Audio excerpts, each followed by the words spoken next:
Hello, welcome to the second installment of Secure the Bag OT. Today we're talking about deadline day, and I'm here with my fellow co-hosts Jackson and Anthony.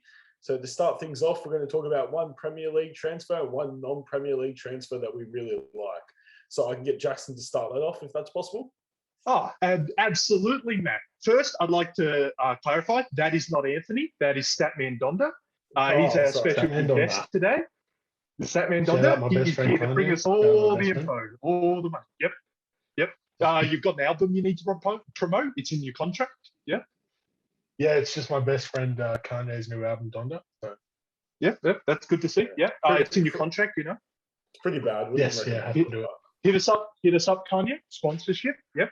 Okay. I'll let him know next time I have a call with him. Okay, onto the transfer window. All right, Matt. So Matt's asked me for my favorite Prem transfer and my favorite non-Prem transfer. Now, as a West Ham fan, it's going to have to be Nikola Vlasic. Having spent the whole transfer window unable to get Jesse Lingard through all the hype of the topsy-turvy rumours that the media put out about would he come, would he go, you know, would he sit on a Manchester United bench, or would he come play for West Ham?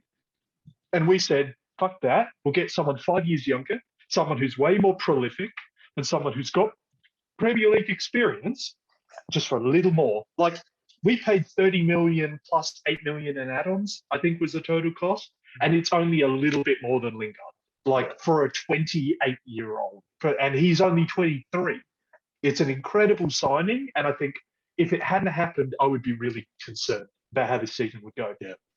Yeah. But for non-Prem, this one was a little tougher for me because there's been a lot of really big choices for non-Prem signings. So PSG would be an obvious pick for non-Prem signings because of how incredible some of their signings have been with Donnarumma, Messi, and Ramos. But for me, it's a surprise one, and it happened on deadline day. It would be Camavinga to Real Madrid. For me, this was a smart signing by a Real Madrid side who have just sort of been throwing their money around without any real focus. This was like, we've seen a quality player. Manchester United have failed to really capitalise on an opportunity to grab him. We'll just go in, take him, no competition, done. That's how clubs should do business. And I thought that was a really smart signing. Anthony, what do you reckon? So for my Prem signing, I'm going to go with, the obvious choice, CR7 to United. We got my man. Just the amount of money they spent on him. Like, we covered it in our last podcast. If you guys haven't listened to our last OT, we covered it in depth for half an hour. But just the amount of money they spent on it. It's a huge wage. But it is definitely someone. As much as I know you two disagree, it's probably someone we needed that man in the dressing room, that leader. For non-Prem, I think, as you said, Jackson, PSG is a really obvious shout. They've done bits in this transfer window, absolute bits. They got half their first team for free now. So I'm going to go a bit left field. I'm going to go Depay to Barcelona on a free. Yeah, that's Barcelona is someone. Depay is someone that Barcelona have been chasing for years. It comes out every transfer window. Depay to Barca, and I think it's actually happened now. And they haven't had to spend money on him. And I think it's not a replacement for Messi. But with Griezmann, as we'll touch on later, possibly Griezmann has gone to Atletico Madrid. They needed somebody to fill that role up top in that front three. Depay being versatile, he can play in all positions on that left three relatively well. I think that's a really fantastic shout. I think they've done wonders there. Over to you, Matt. I'd agree. Yeah. Okay, so my Premier League transfer, I'm going to steer away from my club, even though I thought Lukaku was a very great signing for us and was something that we needed up front. I'm going to lean more towards Damari Gray going to Everton. I think that he's a young player, 25 years old, and he's just going to provide that solid and impactful spark needed in their midfield and their winger options. So I think he's a good player. From what we've seen so far in the last 2 weeks, he can bag a goal, and he's in the right places at the right time. And I reckon he's going to develop a lot at Everton. He's got a chance to flourish there, so we'll see how he goes.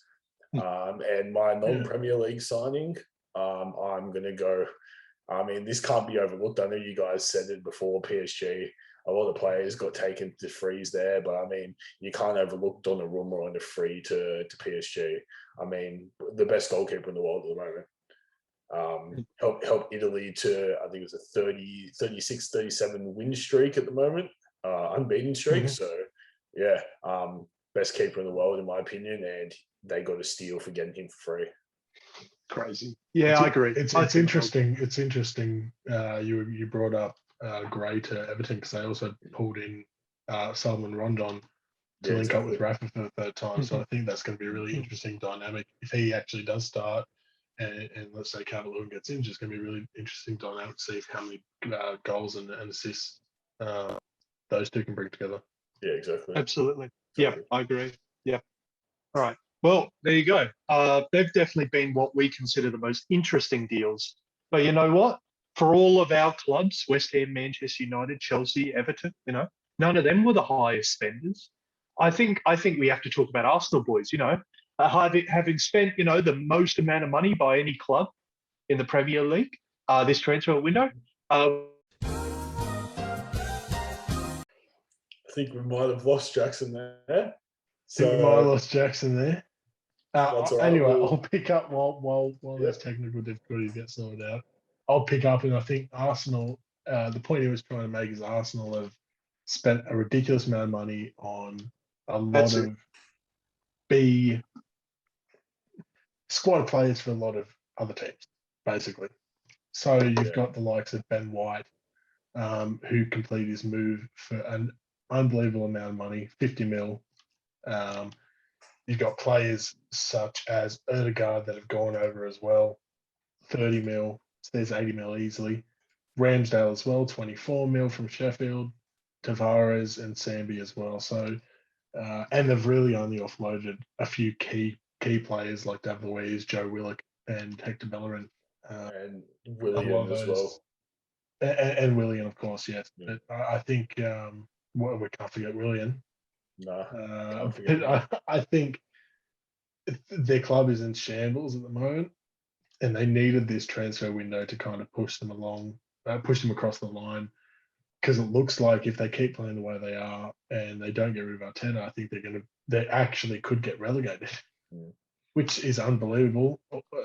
I can't see them finishing 15th regardless, but they are in some would say relegation battle after 3 games at least. But let's Jackson actually break it down. Let's actually break it down by each transfer, because I think there's a couple there that are pretty shocking, but a couple there that maybe deserve to be credited a little bit. So I mean, we've had a lot of chats about Ben White, and we've talked about the goalkeeper situation as well. And we've talked about Martin Ødegaard. And I think out of those, I think Martin Ødegaard's the better signing out of those 3. Oh, absolutely. Absolutely. I think he stands out the most because he's going to be the most impactful out of the 3 to their team. Yeah. Okay. I think you look at Ben White for 50 mil, and they've definitely had to pay the English tax there. He's not really more than a 30 mil player. He's come from Brighton. Exactly. And Brighton didn't have a fantastic year. I mean, he was pretty solid at the back. He was in and around the England squad for the Euros. But 50 mil is a lot to pay for a Brighton centre back. Yeah, and it's quite unbelievable, to be honest, that they've forked out that kind of money when you look at someone like, I hate to bring up United again, but you look at United pulling in Rafa Varane for 40 mil. It's kind of unbelievable. You've got a World Cup winner, Champions League winner, countless accolades, one of the best defenders in the world in his prime, and you've put him for 10 mil cheaper than an English bloke from Brighton. Absolutely. I think that's just a testament to the teams and the coaches as well, because like you look at the stigma around Manchester United, you look at their rich history, look at Ole and how he's going at the moment with his team, then you contrast that to Arsenal and Mikel Arteta, and they're just two completely different levels. Like players want to go to Manchester United, they want to play for Ole now, but what he's doing with Manchester United, whereas Arteta, players don't know if they're going to be relegated one season, they don't know if they're going to be in eighth one season, so. It's just, I think it's more of an appeal there. And in terms of the Arsenal signings, I think they've had to overpay for them to actually get those players to come to their club. Yeah. Jackson, what do you think? Ben White, quick thoughts. Bad. I don't think he's a good signing. I think he's, he'll be better than Holding. He'll be better than the players they have, but they probably needed to be a bit smarter. I think they just looked at his name being linked to the England squad during the Euros and went, we'll spend 50 million on that. Like, I just think, and there's another signing this transfer window that smells like that as well to me. It's the Romero to Tottenham. I think Tottenham just looked at the fact Romero. Yeah, it's like they just looked at the fact Romero was like the best Serie A defender of the year and went, perfect, we'll just sign him. And didn't think about it. But otherwise, Matt, you touched on Ødegaard a few minutes ago, and do you think he's really going to be that instrumental in the Arsenal squad? I mean, you look at their first few games, and there's really not much going on. I mean, they've scored no goals, right? Yeah, that's true. Do you think Ødegaard really adds a goal in a fundamentally shaky team? I mean, Ødegaard is a good player in his own rights. He can create, he can set up to create for himself and create for other players. I mean, you've seen that at his time. He's very limited playing time at Real Madrid. So I think the capabilities there. He's got the attackers to do it as well. Like he has Bukayo Saka. He's got Emil Smith-Rowe. So he's got pieces there, but I don't know if it's going to come to fruition or not at the moment, just judging by their shaky fundamentals. So I think it's more of a hit or miss whether Ødegaard brings that goal to the game, to a fundamentally weak game. Yeah. It does make me wonder. I mean, I want to get Jackson's opinion on this. Do they really need to get rid of players like David Luiz and Bellerin? I mean, I know, of course, they brought in Ben White, but to really get rid of is defense really where you've got to release players? Like, should you not, in case of an injury, you're already shaky at the back, do you really let go of Bellerin, who I actually quite highly rate? Do you let go of David Luiz, who understandably is getting older and isn't that sound anymore? But I thought that was the wrong place to kind of offload. What do you think? Willian and David Luiz made sense to me to let go, toss the wages overboard. They're not really going to be in the first team anymore. And I mean, Willian was never good for Arsenal. At least David Luiz had some spells of being good. But Bellerin was a different one. It just seemed like the club and Bellerin just weren't going to get along. I believe it is a loan, though, just for context. Yeah, but they just weren't getting along. Bellerin wasn't feeling right. He sort of slipped away. We've seen the fullback position revolutionized by people like Alexander-Arnold and Robertson in Klopp's system, and we've seen the idea of what makes a good fullback change, and Bellerin's just sort of fall to the wayside as someone who was meant to be really good and now is just a subpar fullback. So, but yeah, I think there's one other piece of business I think that needs to mention. Now, I don't know if any of you know about this Albert Sambi Lokonga kid who's come from Anderlecht to Arsenal. So he's a midfielder. He's slotted into several of their games already. And, it seems like one of those pieces of business that people wouldn't focus on so much, but he could be a player that we see develop into a starting 11 player for Arsenal, just sort of in the background. Not a great player, but a hard worker for the club that I think that's a better signing they need to make right now. I think Odegaard is good, but I think he's an interesting signing. I think Lokonga's a good one. Yeah, I think, and he's only cost them 18, 19 million, I believe, and I think they want him to slot into that first team for the future.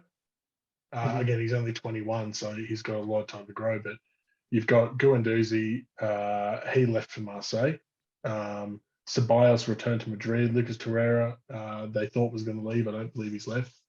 So they really needed to bolster that midfield position.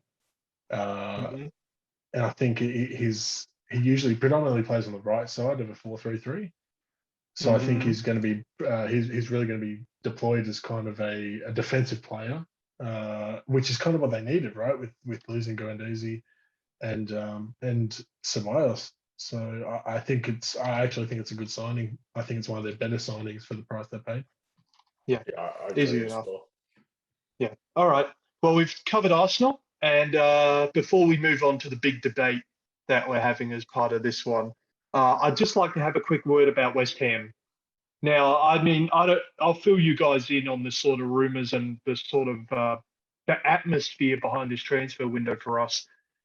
The fan base really went into this believing that to compete for Europe, West Ham needed a striker, a Lingard-like player, a midfielder, a centre-back, and a goalkeeper.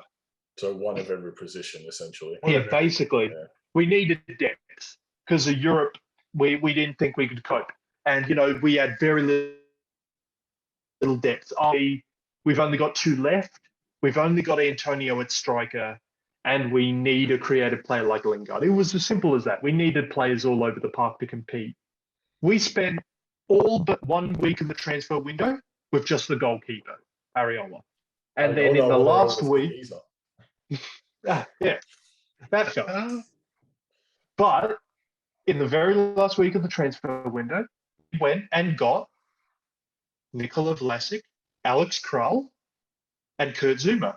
We filled in every single one of the positions expected except striker. Now, I feel that makes it a successful transfer window, like Leicester's. I think both teams have filled out the depth they need for Europe really well. I mean, what are your boys' opinion on that? I mean, Antonio is a player we all like. We've all liked how well he's done. But if he gets injured, it could still be tricky for West Ham. Yeah, it will be tricky. Your transfer window as a whole, I mean, what did you spend? 60 million even?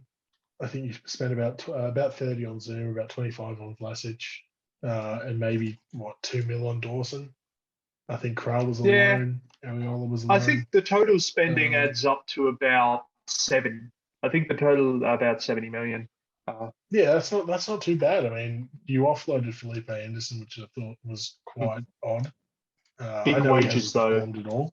Big wages. He didn't really perform, but I don't think that's a player that considering you didn't bring in a striker, I don't think that's a player you should have been letting go. Yeah. Maybe not this. Maybe not this.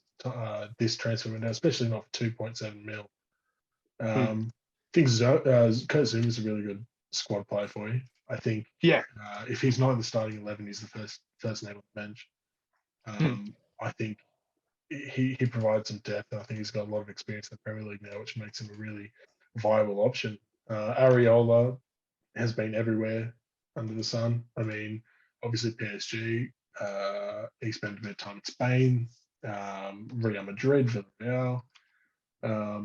I think Vlasic is a really interesting sign, though. I think he's a really interesting signing. I mean, he's quite a good player. He's played internationally. He's played very well as well. And I think your squad kind of lacks that international depth and that kind of quality, which I think he does bring for you now. And if you didn't sign Lingard, that was nearly the next best thing for that price. Yeah. What do you take on? What's your take?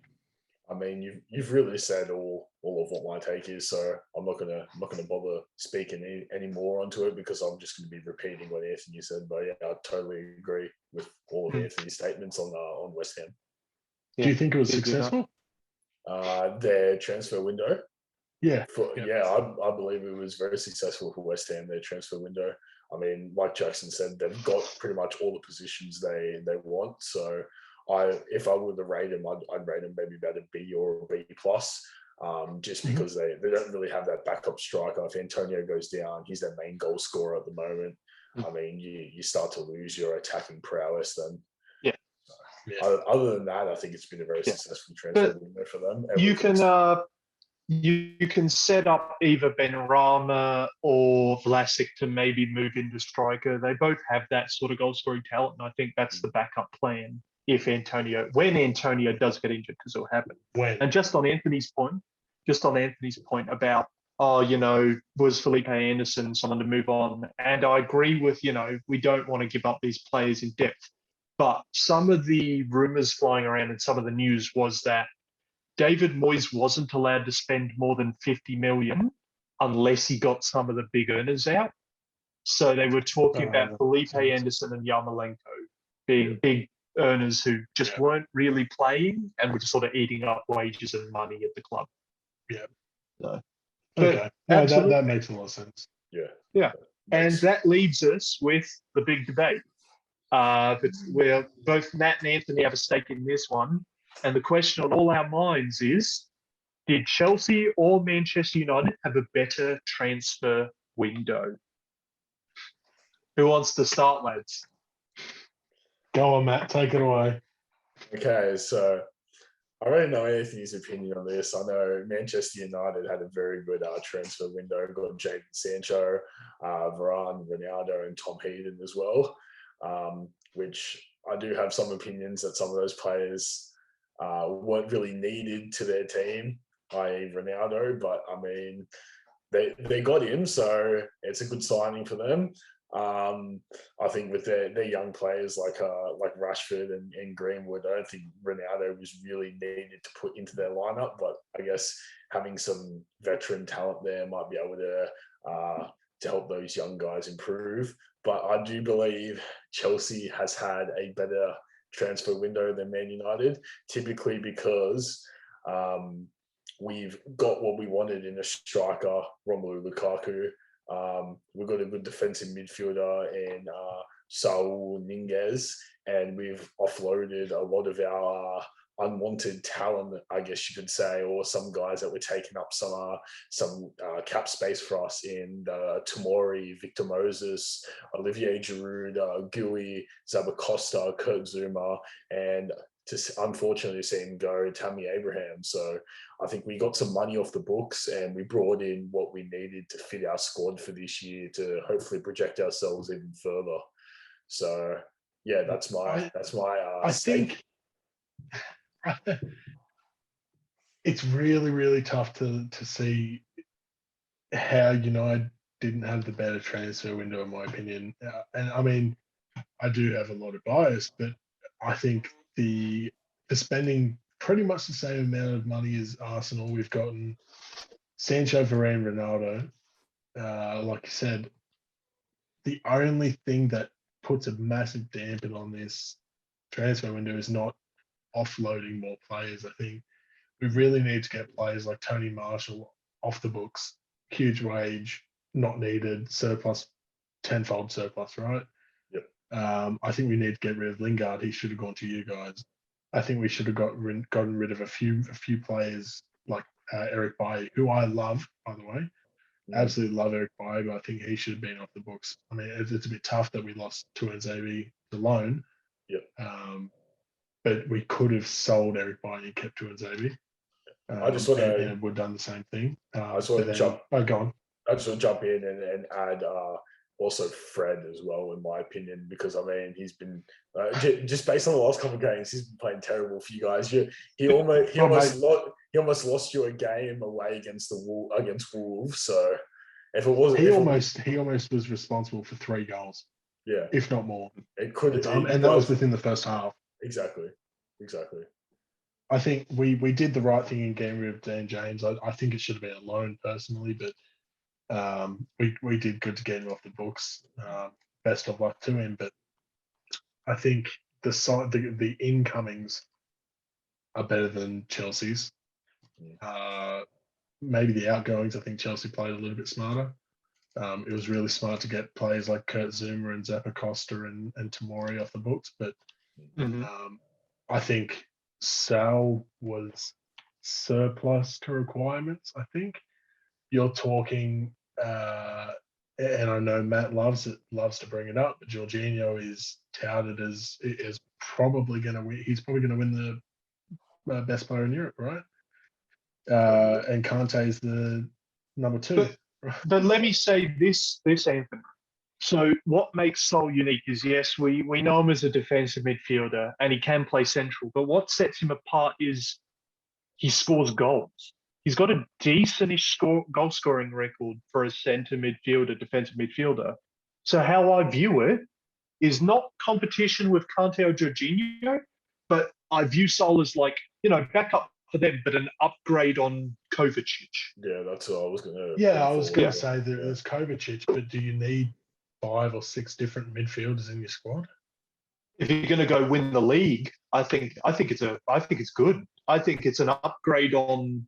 Kovacic is going to play a lot this season, but now he wouldn't. He would have, and Saul will now be playing most of the minutes Kovacic would have played, and I think that's an upgrade on that starting 11. It's definitely an upgrade, but and they need goals. That Chelsea team needs goals. They've been too defensive. Yeah, I think, and that's the massive contrast between the Manchester United transfer window as well. I mean, apart from the outgoings of you guys, we needed a centre defensive mid badly, right? And I think that's the only thing that brings the argument as to Chelsea's had a better window. I think it's that lack of a central mid, defensive central mid, because we have Fred, we have McFred, we have McTominay and Fred, right? And that's not a Premier League winning midfield. It's not. No, it's not. And it will never be, because he's not that quality, right? But yeah, I think that would be the only downfall, apart from not being able to release a few more players. That's the biggest downfall for United. I think that might really hurt the title chances. I don't think Ronaldo can. I really think Manchester United would be better off if they hadn't gotten Ronaldo and had just gotten Camavinga or Rice. I really do think that. Yeah, it would have just made. And Camavinga only went for. He didn't go for much, like 40 million. No. It's pretty payable for Manchester United. And you know what? It would have made him a more complete squad than Ronaldo can. Well, he was heavily linked last year to Manchester United as well. He was heavily linked with reports of bids going in as well. That obviously, take that with a grain of salt, but there were bids placed for him, I believe. And I think we really missed out on Camavinga because, his potential is through the roof. He's already a mainstay in the France squad, I believe, or he's in and around that France squad. And at 2021, that's unbelievable for the depth and quality of France. That's unbelievable. I think Ronaldo has really stolen that from the world. I think. I think we're in a season where they don't have money to spend or don't have the finances. That's a fantastic win business for them. I think we were in a slightly similar situation with Conde from Atletico. We put bids in for him, and it was looking like we were going to get him. We were under the impression that we were going to get him, but Atletico they wanted more money for him, and I don't think Chelsea was willing to. I think they wanted to pay. They wanted us to pay his 80 million buyout clause, and I don't think we were up to paying that. So I think that was our biggest downfall. That was our biggest downfall. That puts a massive dampen on the transfer window for you guys. I think 2 players it wasn't enough for the amount of outgoings you had. I think you needed that 3rd player. Except I would suggest, and I reckon Lukaku could, for me, score more goals this season than Sancho and Ronaldo combined. I reckon that's possible. And that would rack it up for me. I'll back him. I really can't see that happening with Sancho. Sancho definitely. He scores more than Sancho. It's not even a question, right? Sancho's not going to score more than 10. Ronaldo's on pens, though. But I just think if you're looking at Manchester United, would you rather Ronaldo to score your goals, or would you rather your young talent to score and develop as well? I'd rather Ronaldo to score the goals. So you would rather a older player score and give, I guess, less opportunities to your younger players and potentially win the league, or improve your younger players for the future? I would absolutely prefer Ronaldo to score the goal. I think this time, I mean, our young players are young, like 2021. I mean, not Rashford, he's 23, 24 now, but Greenwood, he's got years to develop. Ronaldo's on a two-year deal with 1 year to extend if he wants, right? If he wants, not United, because ultimately it's going to be his decision, right? So for those 2 years, I'd rather Ronaldo score 20, 25 goals than Greenwood. Yep. Absolutely. Yeah, I think that's fair. But I'd stand by that. I think that's a highly likely outcome. But I do think that not getting Koundé, that's rough, although I still think that Chelsea backline is incredibly strong. Their defense is clearly very good. It's old, but it'll do this season. It'll do this season. It's old, but it's experienced. It might be old, but if they just make it through this season and win the title, then no, that'll do it. That's all they're there for. It'll be a huge culture shock next year when you no longer can rely on Thiago Silva and Azpilicueta, and that it's going to be a huge culture shock. Yeah, huge. Yeah. I mean, I think Rudiger will be the biggest loss for me. Yeah, that's what I was going to say, Rudiger. Yeah, absolutely.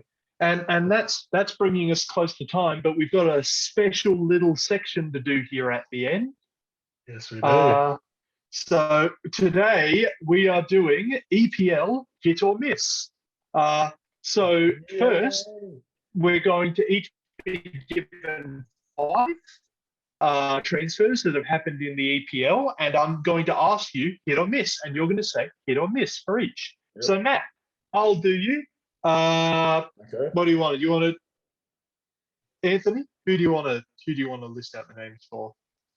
Oh, I've got you, Jackson. You've got me. I'll do Matt. Yeah, and Matt can do Anthony. Yep. Easy enough. Fantastic. All right, Matt. I got 5 names here for you, Matt. Hit or miss. 1 word. That's all I expect from you. Not your life story. 1 word. All right, Matt. Let's go. Sancho. Hit. Lukaku. Hit. Erdegaard. Miss. Yeah. Ooh. Dan James to Leeds. Ooh, tough one. I reckon hit for Leeds. Okay, yeah, that's doable. Okay. This is your big one though. Jack Grealish to Man City. Miss. Oh, he's confident. Anthony, it's not your turn. You don't get an opinion on this one. Jackson, you ready? Nathan? You ready? Yeah, sure. I'm ready. We're ready to go. First one, Ben White. Miss. Okay. Danny Ings to Aston Villa. Absolutely. Okay. Hit. I believe that was a hit from Jackson. Yeah. We lost it for a second. I'm saying it's going to be a hit. It'll be a hit. Okay. Absolutely. All right. Next, Rondon back to Everton, or back under Rafa at Everton. Just because it's Rafa, hit. Okay. Leon Bailey. Hit. Just like a light hit, soft touch. And then your boy Kurt Zuma. Hit. I expect big things. Hit. He's gone all 5. All right. Ben White miss. Here we go. First one, Ronaldo. Hit. Varane. Bigger hit than Ronaldo. Okay. Trinicale. Hit. Mm-hmm. Brian Gill. I'm going to say it's a miss. And I'll give my verdict in the future episode. Okay. Saul Niguez.